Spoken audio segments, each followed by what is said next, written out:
दोस्तों नमस्कार। स्वागत है आप सभी का एमजीवी स्टडी पॉइंट यूट्यूब चैनल में। तो दोस्तों आज हम बात करेंगे एनसीएल के मॉडल पेपर की, और ये है नॉन टेक्निकल पार्ट जो ऑल पोस्ट फॉर एनसीएल, सभी एनसीएल पोस्ट के लिए नॉन टेक्निकल पार्ट के बात करेंगे। और ये एनसीएल एग्ज़ाम बेस्ड है, ये वीडियो नंबर पार्ट 5 है। इससे पहले 4 वीडियो अपलोड हो चुके हैं, तो आप देख सकते हैं एनसीएल और इसका सिलेबस भी देख सकते हैं। बात करेंगे, इसमें टोटल 15 क्वेश्चन है। वैसे तो ये जो नॉन टेक्निकल है इसके 30 क्वेश्चन होते हैं, लेकिन हम क्या कर रहे हैं कि उसी 30 बेस पे जो कि 15 क्वेश्चन का एक वीडियो तैयार कर रहे हैं। और इसी में बात कर लेते हैं, जो टेक्निकल के जो क्वेश्चन होंगे वो 70 क्वेश्चन होंगे, और ये आपकी ट्रेड वाइज क्वेश्चन होंगे। और नॉन टेक्निकल के होंगे वो 30 क्वेश्चन होंगे, और इसी बेस्ड पे होंगे। तो ये मॉडल पेपर है आपके लिए, जो non technical part for all post NCL model paper. तो जरूर इस वीडियो को लास्ट तक देखें, लाइक शेयर भी करें, और अभी तक यूट्यूब चैनल को सब्सक्राइब नहीं किया है तो ज़रूर इसको सब्सक्राइब कर दीजिए, और वीडियो को लाइक ज़रूर करें, कमेंट करके भी बताएं। तो चलते हैं, बात कर लेते हैं आज के हमारे इन क्वेश्चन, जो 15 क्वेश्चन है। तो इनमें से क्वेश्चन फर्स्ट आपके सामने है, और इसमें आपसे पूछा जा रहा है, विश्व की सर्वाधिक जनसंख्या किस महाद्वीप में निवास करती है। तो अब हम बात कर रहे हैं विश्व की जो जनसंख्या और सर्वाधिक जनसंख्या वाला महाद्वीप कौन सा है। और यहाँ पे हमारा आंसर ऑप्शन ए है, एशिया महाद्वीप। विश्व में सर्वाधिक जनसंख्या वाला महाद्वीप एशिया महाद्वीप है। और यहाँ पे हम बात करेंगे, इसमें 60% जनसंख्या जो विश्व की 2/3 2/3 भाग जनसंख्या निवास करती है। चलते हैं नेक्स्ट क्वेश्चन की ओर। तो नेक्स्ट हमारे पास क्वेश्चन नंबर है सेकंड, और क्वेश्चन सेकंड में बात करेंगे, सार्क का मुख्यालय कहाँ पर है। तो अब हम बात कर रहे हैं सार्क का मुख्यालय कहाँ पे है, और यहाँ पे हमारा आंसर है ऑप्शन ए, काठमांडू। ये काठमांडू ये नेपाल में है, नेपाल की राजधानी भी है, और ये सार्क इसकी मुख्यालय है। बात करेंगे सार्क की स्थापना की, तो इसकी 1985 में सार्क की स्थापना की गई थी। और चलते हैं अगले क्वेश्चन की ओर। तो वीडियो को लाइक जरूर करें, कमेंट करके भी बता दीजिए कि वीडियो कैसा लगा है। और चलते हैं नेक्स्ट क्वेश्चन की ओर। तो नेक्स्ट हमारे पास क्वेश्चन नंबर है 3। क्वेश्चन 3 में पत्तीदार सब्जियों में सबसे अधिक पाए जाने वाला तत्व है। तो अब हम बात कर रहे हैं, जो हरी सब्जियां हैं, पत्तीदार सब्जियां, उनमें से सबसे ज़्यादा इनमें से कौन सा तत्व पाया जाता है। तो अधिक पाए जाने वाला तत्व आपसे पूछा जा रहा है, और यहाँ पे हमारा आंसर है ऑप्शन सी, लोहा। पत्तीदार हरी सब्जियों में सर्वाधिक जो तत्व पाया जाता है उसमें लोहा होता है। और चलते हैं अगले क्वेश्चन की ओर। तो नेक्स्ट हमारे पास क्वेश्चन नंबर है 4। क्वेश्चन 4 में बात कर रहे हैं, निम्नलिखित में से कौन ओलंपिक पदक जीतने वाले पहले भारतीय थे। तो अब हम बात कर रहे हैं खेल जगत की, और उसमें ओलंपिक पदक जीतने वाले पहले भारतीय कौन थे। और यहाँ पे हमारा आंसर बनता है option A, K D. Jadhav. K D. Jadhav है, ये ओलंपिक पदक जीतने वाले पहले भारतीय खिलाड़ी थे। तो फ्रेंड्स, वीडियो को लाइक शेयर जरूर करें, और चैनल को सब्सक्राइब जरूर कर दीजिए, कमेंट करके भी बताइए कि वीडियो कैसा लगा है। और बात कर लेते हैं, नेक्स्ट क्वेश्चन नंबर है 5। क्वेश्चन 5 में संयुक्त राष्ट्र जनसंख्या पुरस्कार 2020 से किसे सम्मानित किया गया है। तो बात कर रहे हैं हम उससे कि जिसे संयुक्त राष्ट्र जनसंख्या पुरस्कार 2020 से सम्मानित किया गया है। और यहाँ पे हमारा आंसर है ऑप्शन डी, ए एवं बी दोनों। ए में जो भूटान की रानी माँ, और दूसरा जो हेल्प एज है, भूटान की रानी माँ और हेल्प एज दोनों को, ए और बी दोनों को, ऑप्शन डी करेक्ट है हमारा यहाँ पे। और चलते हैं अगले क्वेश्चन की ओर। तो वीडियो को शेयर कर दीजिए, लाइक भी कर दीजिए, और चैनल को सब्सक्राइब नहीं किया है तो जरूर इसको भी सब्सक्राइब कर दीजिए, कमेंट करके भी जरूर बताइए। बात करते हैं, तो आगे हमारे पास क्वेश्चन नंबर है 6। क्वेश्चन 6 में what is the antonyms of A abundant. Abundant का एंटोनेम्स क्या है, एंटोनेम्स यानी अपोजिट। और यहाँ पे हम बात करें अबंडेंट के अर्थ की, तो इसका अर्थ होता है प्रचुर, या इसको कह सकते हैं भरपूर। प्रचुर या भरपूर, या इसको पर्याप्त मात्रा में भी कहा जा सकता है। और यहाँ पे हमारा आंसर है ऑप्शन ए, स्केस। स्केस का अर्थ होता है अभाव, इसका अर्थ होता है अभाव, या हम कह सकते हैं इसको कमी। और अब हम बात कर लेते हैं यहाँ पे एक्सेप्ट। एक्सेप्ट का अर्थ होता है स्वीकार कर लेना या मान लेना। और यहाँ पे डिक्लाइन, डिक्लाइंस का मीन्स होता है अस्वीकार करना। और रिफ्यूज का अर्थ होता है अस्वीकार करना या मना करना। तो वीडियो को लाइक शेयर जरूर करें। और अब हम चलते हैं, बात कर लेते हैं अगले क्वेश्चन की। तो आगे हमारे पास क्वेश्चन नंबर है 7। क्वेश्चन 7 में what is the synonyms of A dubious. Dubious का जो सिनोनिम है वो क्या है। और यहाँ पे बात करेंगे सिनोनिम की। सिनोनिम होता है इसका पर्यायवाची।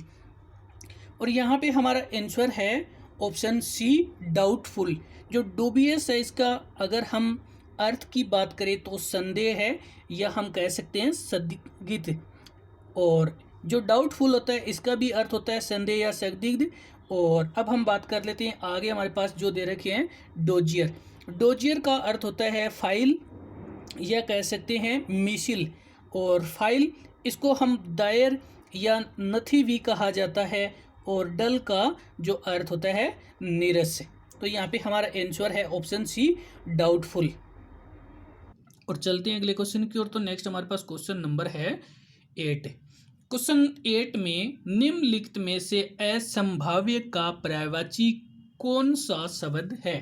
तो बात कर रहे हैं असंभाव्य का पर्यायवाची।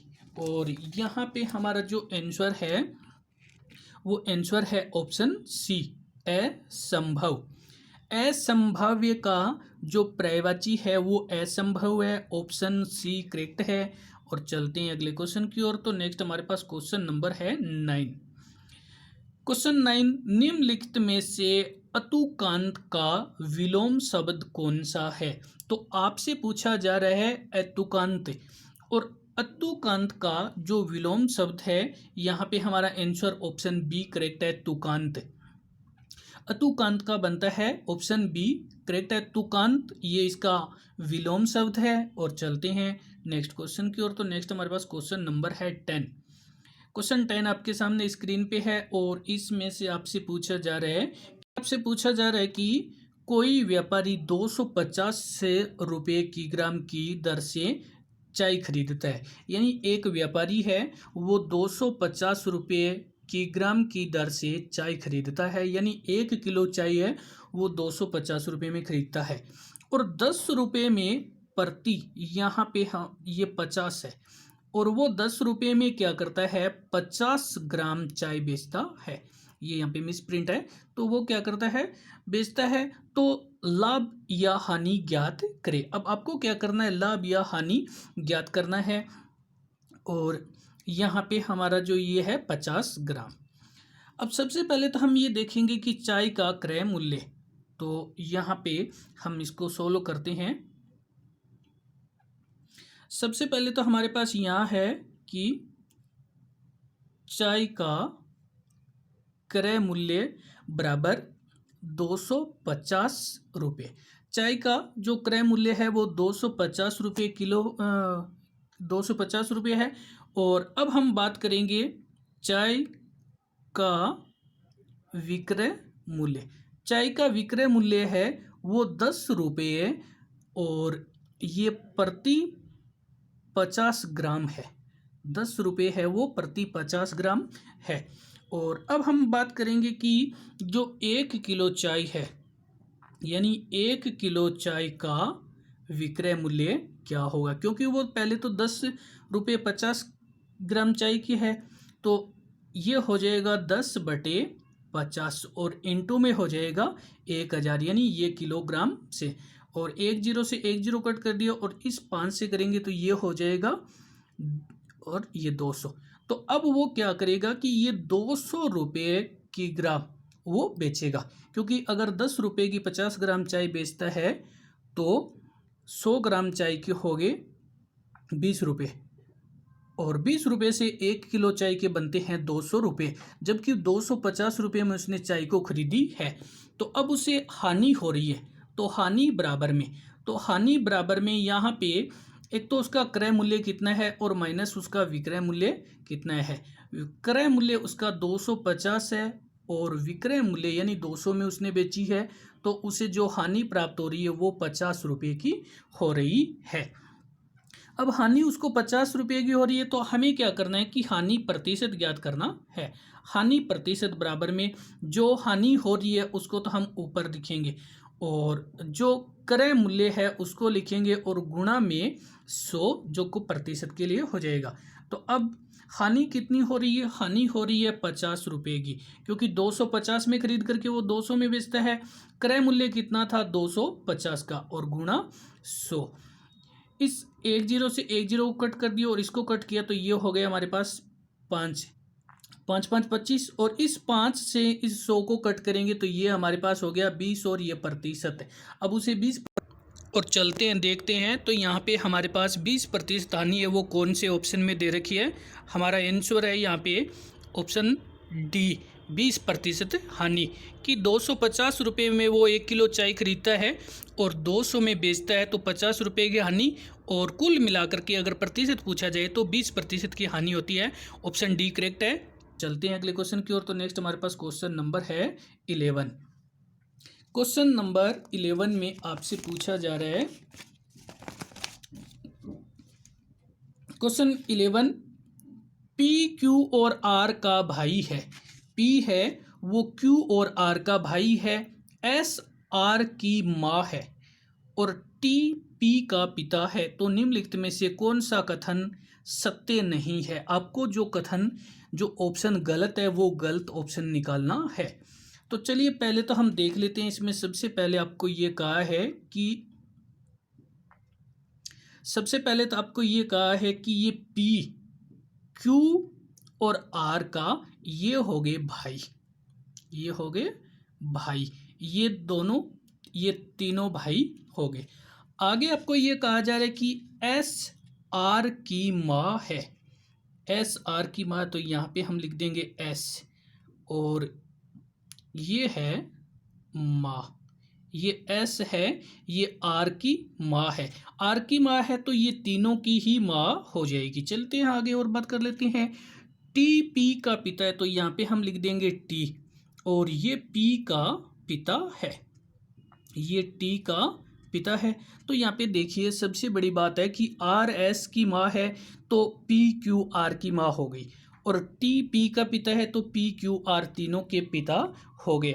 अब आपसे ये पूछा जा रहा है कि इनमें से कौन सा कथन जो आपका असत्य है, जो आपका सही नहीं है, वो कथन आपको निकालना है।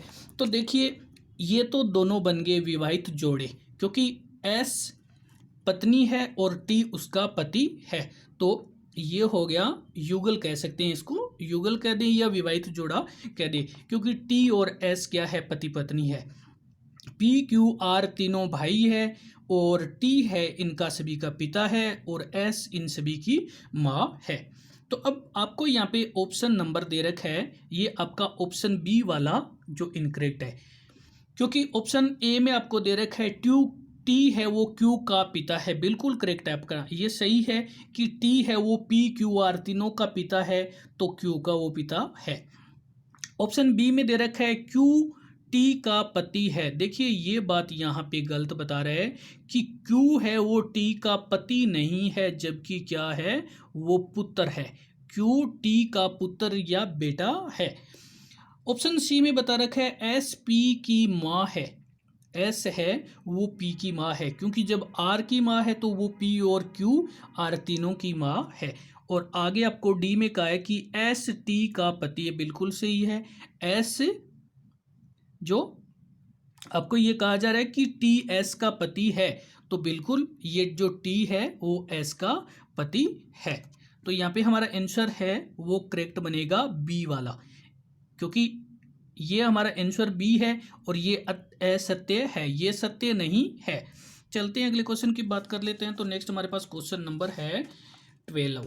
क्वेश्चन 12 जो कि आपसे पूछा जा रहा है, यदि एक 200 मीटर लंबी रेलगाड़ी 36 किलोमीटर प्रति आवर KMH यानी प्रति किलोमीटर जो कि प्रति घंटे की चाल से चल रही है। तो बताओ एक प्लेटफॉर्म पर खड़े व्यक्ति को कितने समय में पार कर जाएगी। तो आपको ज्ञात करना है समय, ये ज्ञात करना है टाइम, आपको टाइम ज्ञात करना है।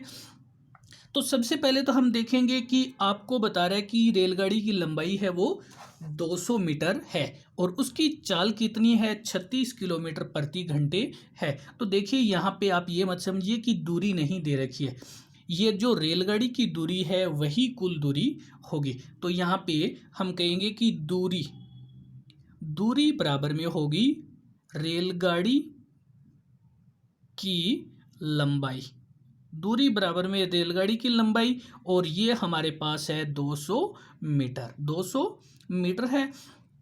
अब हम देखते हैं कि हमें क्या करना है, कि आगे आपको क्या करना है, जो चाल दे रखी है, ये चाल दे रखी है 36 km/h, 36 किलोमीटर प्रति घंटे। तो सबसे पहले तो आपको क्या करना है, इसी चाल से आपको करना है।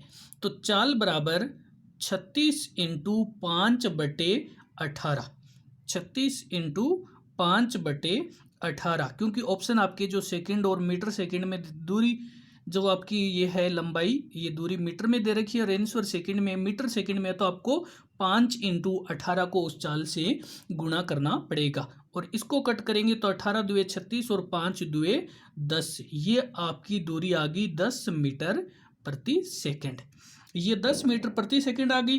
अब आपको क्या करना है, आपको समय ज्ञात करना है। समय ज्ञात करना है तो एक तो आपकी दूरी है और दूसरी आपकी क्या है, चाल। तो चाल को हमने क्या किया है, मीटर सेकंड में बदल लिया है। तो अब हमारे पास समय ज्ञात करने के लिए दूरी आपकी 200 मीटर है, दूरी मीटर में है, और चाल आपकी है ये 10 मीटर प्रति सेकंड की दर है। तो अब इसको कट करेंगे तो यहाँ पे 1 0 से 1 0 कट कर देंगे, तो यहाँ पे हमारा आंसर भी आ जाएगा 20 सेकंड। देखिए उस रेलगाड़ी को जो समय लगेगा उस व्यक्ति को पार करने में, तो वो 20 सेकंड लगेगा, वो लगेगा 20 सेकंड। क्योंकि यहाँ पे ये दूरी, एक तो आपका आंसर जो सेकंड में दे रखा है, जब आपका आंसर मीटर सेकंड में हो तो आपको चाल को गुणा 5/18 से कन्वर्ट करना पड़ेगा। चलते हैं देख लेते हैं। तो यहाँ पे हमारा आंसर भी ऑप्शन बी 20 सेकंड है, 20 सेकंड में वह उस व्यक्ति को पार कर जाएगी। चलते हैं अगले क्वेश्चन की ओर। तो नेक्स्ट हमारे पास क्वेश्चन नंबर है 13। क्वेश्चन 13 में यथाशक्ति शब्द में कौन सा समास है। तो हम बात कर रहे हैं यथाशक्ति शब्द में समास की, और यहाँ पे हमारा आंसर बनता है ऑप्शन डी अव्ययी भाव समास। यथाशक्ति में जो आंसर है समास है वो ऑप्शन डी वाला अव्ययी भाव समास है, जिसमें पहला पद कोई अवयव होता है, और इसमें जैसे यथाशक्ति, प्रतिदिन, प्रत्येक आदि, ये इसके और एग्जाम्पल है। चलते हैं, बढ़ते हैं अगले क्वेश्चन की ओर। तो वीडियो को लाइक शेयर जरूर करें। चलते हैं, बात कर लेते हैं आगे। क्वेश्चन नंबर है 14। क्वेश्चन 14 में Ram dash dash to Jaipur last Sunday, यहाँ पे आपको लास्ट संडे दिया गया है। तो अब आपको इसमें से जो फॉर्म फिल करनी है, टेंस करेक्ट करना है, तो यहाँ पे सबसे बड़ी पहचान होती है, इसमें लास्ट प्लस टाइम दे रखा है, और लास्ट प्लस टाइम दे रखा है तो ये आपकी जो इवेंट है ये पास्ट टेंस को इंगित करती है, और पास्ट टेंस को इंगित करती है। तो यहाँ पे हमारी वर्ब की सेकंड फॉर्म आएगी, जो ओनली फॉर ऑप्शन डी में दे रखी है, वेंट, और ये गो की सेकंड फॉर्म है गो, वेंट, गोन। तो ये ऑप्शन डी करेक्ट है हमारा। यहाँ पे Ram went to Jaipur last Sunday, last Sunday Ram Jaipur गया। तो इंग्लिश की मिक्स क्वेश्चन सीरीज भी अपलोड की गई है, तो आप देख सकते हैं। चलते हैं, बात कर लेते हैं। तो आगे हमारे पास क्वेश्चन नंबर है 15, जो कि इस वीडियो का लास्ट क्वेश्चन है। क्वेश्चन 15 में मंडल आयोग के गठन के बाद भारत का प्रधानमंत्री कौन था। तो बात कर रहे हैं मंडल आयोग के गठन के बाद के प्रधानमंत्री, और उसके बाद भारत का प्रधानमंत्री कौन बना था। तो मंडल आयोग के गठन के बाद भारत का जो प्रधानमंत्री था, ऑप्शन बी मोरारजी देसाई थे। मोरारजी देसाई है, ये मंडल आयोग के गठन के बाद में भारत के प्रधानमंत्री नियुक्त किए गए थे। तो दोस्तों वीडियो देखने के लिए धन्यवाद। लाइक शेयर करते रहें। यूट्यूब चैनल को सब्सक्राइब नहीं किया तो ज़रूर इसको सब्सक्राइब कर ले। मिक्स क्वेश्चन सीरीज भी देख सकते हैं। तो वीडियो देखने के लिए धन्यवाद।